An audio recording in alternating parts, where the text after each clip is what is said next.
First, add the video you want to remove the background from to the timeline. Then, click on the clip in the timeline. Next, go to Video, Remove BG, Chroma Key.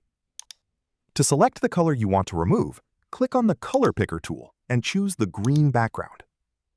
After that, the background will be removed automatically. Now let's quickly go over the Chroma Key settings. First, the Color Picker. This lets you select the exact color you want to remove, usually the green background. Next, Intensity. This controls how strongly the selected color is removed.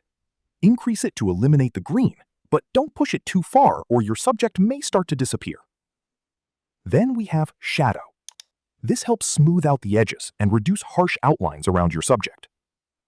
Feather Edge softens the edges even more, making the cutout look more natural and less sharp.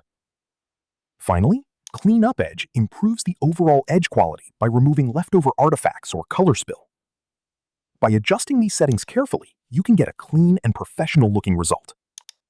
If this video helped you, don't forget to like and subscribe. Also, let me know in the comments what kind of videos you'd like to see next.